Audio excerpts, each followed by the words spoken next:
Matagumpay na naisagawa ng 17th Infantry Battalion o 17th IB ng Philippine Army ang isang makabuluhang outreach program sa Sitio Lagom, Barangay Lipata na sa bayan ng Santo Niño, Cagayan nitong 19 ng Enero taong kasalukuyan. Layunin ng programa na maghatid ng tulong at serbisyo sa mga residente, partikular na sa mga kabataan at pamilyang nangangailangan. Naghatid ang programa ng iba't ibang serbisyo na kinabibilangan ng pamamahagi ng food packs, school supplies, libro, tsinelas, vitamins at mga iba pang klase ng gamot. Bukod dito, nagkaroon din ng libreng gupit para sa mga kalalakihan at nabigyan ng mga damit na maaring magamit nila para sa kanilang pang-araw-araw na pangangailangan. Ayon kay Lieutenant Colonel Ford Alciao, Commanding Officer ng 17th IB, bahagi ng nasabing programa ng kanilang advokasya at dedikasyon na palakasin ang koneksyon sa mga komunidad at maghatid ng serbisyong may malasakit sa bawat isa,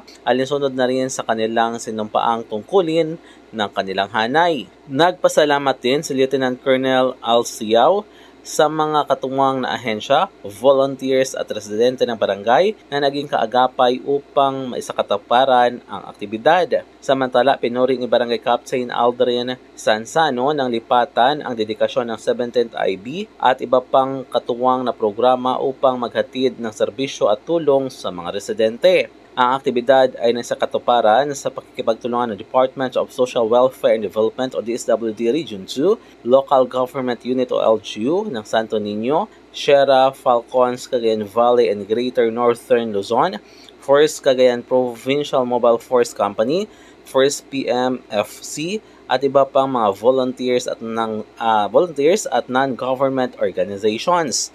Mula dito sa Cagayan, MG de la Cruz para sa Radyo Alternatibo, Balita Nationwide.